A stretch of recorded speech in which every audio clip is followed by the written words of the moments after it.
All right, we got one right here. Innocent black student arrested in shocking case of mistaken identity. Charges have finally been dropped. Check it out. Let's see. Clark Atlanta University doctoral student arrested on mistaken identity. I had a conversation with him and his family over the weekend. I've been working on this since day one when he was initially arrested. I want you to put up the picture full mask. Here it is. He was denied bond. Deny He bond. had to go to 2 different jurisdictions. Wow. The professor, Dr. Turner, who actually was one of my professors in my doctoral studies at Clark Atlanta University, provided an email that said, hey, the guy was in class during the alleged time of this event. He maintained his innocence from day one. This individual said there's no way possible I was there doing any of this, and no one listened. No one believed him. Wow.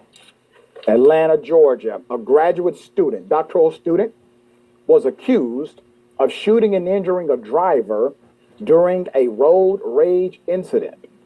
But his attorney said he was innocent and they had the evidence to prove it. The family of 32-year-old Ladavius McNair could not believe the accusation. Mr. McNair is pursuing his doctoral studies at Clark Atlanta University, but instead of writing papers and studying for exams, the Army veteran was stuck behind bars for a while. He was denied bond after Atlanta police arrested and charged him earlier this month in connection to a 2023 shooting. I want you to look at these years, okay? The shooting victim told the police that he and McNair were involved in a minor accident. He told police that when they stopped at Metropolitan Park, where all of this is basically West End Atlanta, and Ralph David Boulevard, McNair got out of his car, pistol whipped him, and then shot him in the leg. By the way, none of this happened. Put up the attorney who helped advocate for this dismissal. McNair's attorney, Miss Marcia Minya, denied those allegations. She said there is no way Mr. McNair could have been involved because when the shooting happened, he was about a mile away, sitting in a class at doctoral studies, Clark Atlanta University. But Atlanta police investigators at that time said, we have video evidence. That's what they told WSB News, that they had video evidence of the crime. The attorney told Channel 2 News that she has reviewed the arrest affidavits and believes that her client and the actual shooter may have the same name. They may drive a similar car. And they could possibly be from the same town in North Carolina. She also said the victim, I want you to keep in mind, this is going to seem quite ironic. The victim Here it is. was shown a photo lineup, okay? But was unable to identify a suspect until this past summer. So we're talking about an incident that took place in 2023. This past summer, he's able to now identify, even though he could not identify the person the year it happened. Are you following me so far? Okay? Quote, the lawyer says he goes on social media, meaning the alleged victim. He goes on social media, and I guess he's looking for the person he thinks is a suspect based on my client's name. And then he picks that, the attorney said. Channel 2 contacted the Atlanta police, and the spokesperson sent the following statement, quote, we are not in a position to try this case in the media. The arrestee has the right to a fair trial and is considered innocent until proven guilty in a court of law, end quote. So the attorney said she contacted the DA's office, district attorney's office, and even tried talking to a judge to see if she can get an emergency bond hearing for Mr. McNair. But she said at this point, she is going to have to wait for the preliminary hearing, which is scheduled for, at that time, October 28th. Channel 2 Action News requested a copy of the surveillance video of the incident, as well as the body camera videos, but their request was denied because the investigation was ongoing. Now remember, at this point, APD has provided information to the news that they actually had a video, okay? So the young man is actually picked up in Clayton County, a county next to Atlanta. He has a warrant after his arrest, so he has to stay in Clayton County for a period of time. He's then transported to Atlanta, Georgia. Now, this entire time, he's innocent of anything. He knows a mistake has been made. He believes they will work it out. He finally goes to court in Atlanta, in Fulton County. He's denied bond because of the egregious nature of the charges. His family gets involved. The university gets involved. Big ups to Dr. Chika Akua, who contacted me personally. He was my dissertation chairman when I finished doctoral studies at Clark Atlanta University, talking about an advocate for students. He gets in touch with me. The family and I have a conversation. We try to work every angle possible to get someone to listen. He's not indicted. He's just charged. He has no bond. This is easy. Let's just get the evidence back in front of a judge. By the time they go to court on October 28th, the unindicted Mr. McNair was all of a sudden magically indicted right before he goes to court, which meant the attorney had to file a new motion because no longer is this preliminary. And the judge at that level could do nothing to help with posting or setting a bond. It took the power away from the judge, and it took the opportunity away from the defense attorney to present actual evidence. So what does he do? He has to go back to jail. There's more. And then Friday, last week, charges have been dismissed against a Clark Atlanta student who says he was mistaken for a suspect in a road rage shooting. Atlanta police arrested and charged Mr. McNair in connection to a 2023 road rage shooting. Now, the headlines are different. The narrative is different. He has been in the Fulton County Jail since then. The shooting victim told police that he and a suspect were involved in a minor accident before the victim was shot. Months later, the victim identified the suspect as Mr. McNair. Months later, he identified the suspect as Mr. McNair. I wonder what would have happened.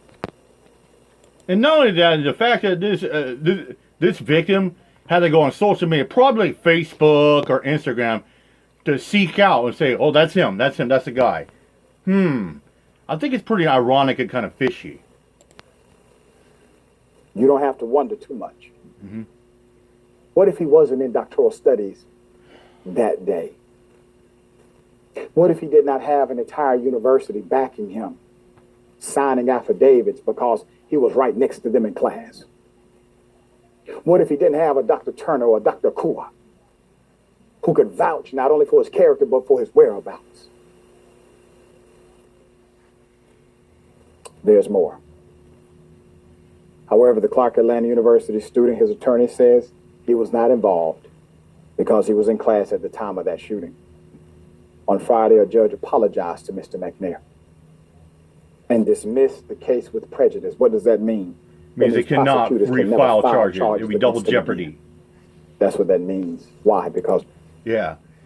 It means pre-justice. Yeah, it means prosecutors cannot refile charging against McNair. Because if they do, what would that be? Double jeopardy.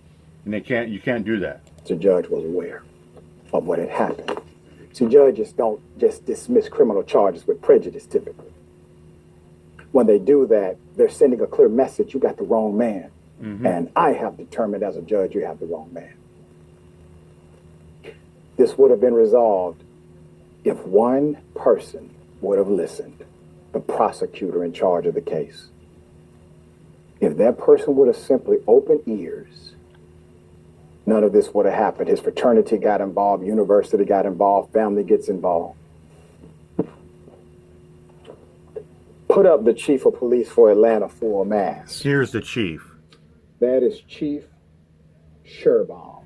Chief Sherbaum. Okay, buck stops with him. Yep. According to my sources, the person in charge of the case, his name is Detective Mustafa. Detective Mustafa. Where did the ball drop here? We got questions, we would like answers. Period. Senator Nina Turner, thoughts here. Yeah, Doc, I sighed deeply, so I don't have to cuss this afternoon. Definitely a miscarriage of justice. And look at all the qualifiers that this young man had to have to try to get out of this, to try to clear his name. Real consequences attached to this. I don't even want to call it, maybe it was a mix up at first, but the fact that law enforcement, including the prosecutor, did not want to do the due diligence necessary. And as you said, just to simply listen. Sometimes some of these people, especially prosecutors, they're so out to prosecute, they lose all sight of what justice looks like. Following the breadcrumbs, following. Well, it just makes me too. It's like you get some of these attorneys, these prosecutors, they're just so eager to get into conviction. They don't care, like what caused or if it's an innocent person, you know. And it's like you get cases out there where mistaken identity or someone or you get officers and prosecutors like they don't check the facts in the paperwork. I mean, come on, just like what a couple months ago where there was some lady got. I mean, she went for a cruise for a week, and she comes back and Fort Broward. And she was mistaken. And the woman they were looking for was a female in her like what 30s, and this female was like 50. But she had to sit in jail and miss Christmas and the graduation of her son going to Japan. So yeah, it's like you got these eager statistic cops. They're so eager to make an arrest, put us in charges, and you got these prosecutors so eager to get a conviction, and they don't even do their due diligence. They don't look at the paperwork. And listening is part of justice, and not to just jump to a conclusion so that you could take this case to court.